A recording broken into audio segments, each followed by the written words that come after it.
The word Israel was first presented in the Bible as a name given to Jacob after he fought an angel. Its meaning was a man who has struggled with God and is commonly translated as God prevails or man seeing God. Many have argued that the word Israel in the Bible does not refer to a place, but rather a believer or a group of believers in God. Others believe the land known as Palestine was where the biblical state of Israel once stood. And in the 17th century, Sabbatai Zevi was the first Jew to try and resettle there. Sabbatai Zevi claimed to be the Messiah and amassed a large Jewish following that engaged in ritual sex orgies and the defilement of God's law. In the spring of 1666, they were planning to be the first Jewish settlement in Palestine. But things changed when Sabbatai was arrested and thrown in jail. His radical movement continued with the Frankism movement, and Zionism became more political.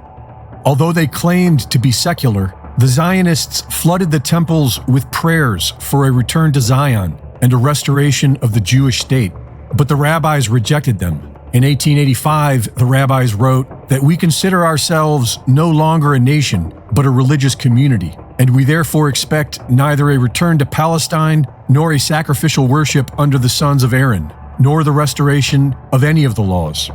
While the rabbis offered no support, the Zionists garnered the support of the British Crown as early as 1841, and they were funded by the Rothschild banking dynasty, otherwise known as the Bank of England, so the Crown was likely involved from the start.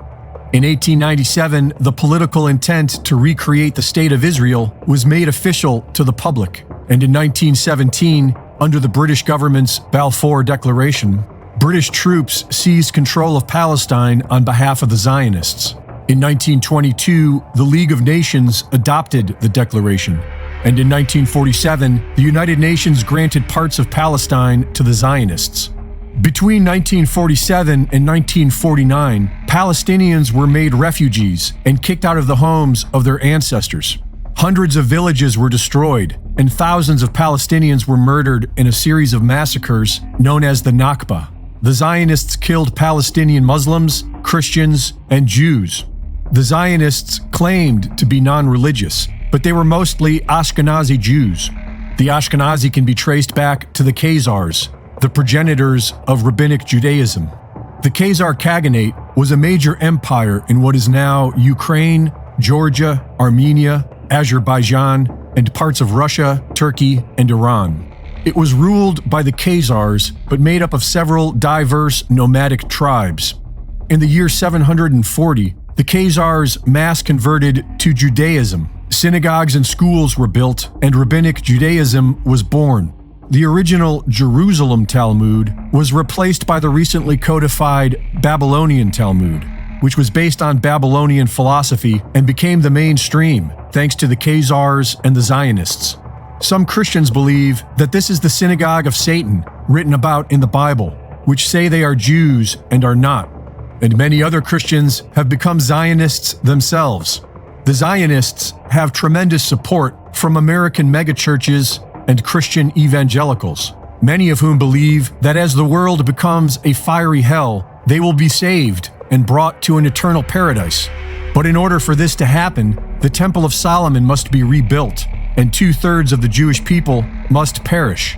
According to the Bible, King Solomon's temple was constructed in 957 BC and destroyed in 586 BC, rebuilt again in 516 BC, and destroyed again in the year 70 AD. Many Christians and Jews believe that this temple must be rebuilt in order for their Messiah to come. But there is something in its way. Originally built near the end of the 7th century, the Al-Aqsa Mosque is considered one of the 3 holiest sites in Islam. Islam teaches that this is where the Prophet Muhammad ascended to heaven. The Temple Mount has been occupied by Israel ever since the Six-Day War of 1967, and now it looks like they are ready to complete their mission. This is the holy war that sane people have feared and zealots have prayed for. They want you to pick a side and kill each other. But we can always choose peace and learn to love our neighbors. Reporting for Infowars, this is Greg Reese.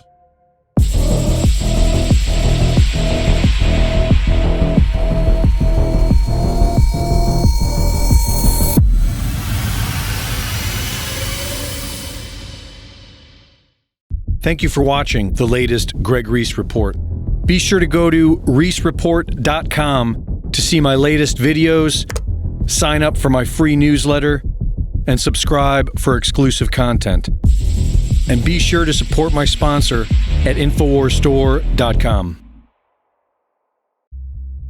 We are in the middle of a crude and ugly communist revolution, funded by the big banks as a battering ram into a new age digital economy and a total surveillance state. All branches of government are attacking we the people, and they offer us only one option: a meaningless vote in a rigged election. What we can do is be prepared, and you can support the InfoWar by shopping at InfoWarsStore.com for products to help you through good times and bad. And you can share the videos at band.video. Our best hope still is, and always has been, a mass awakening. So download the videos, share them, upload them, and send them everywhere. Let the world unite for truth, justice, and 1776 worldwide. Infowarsstore.com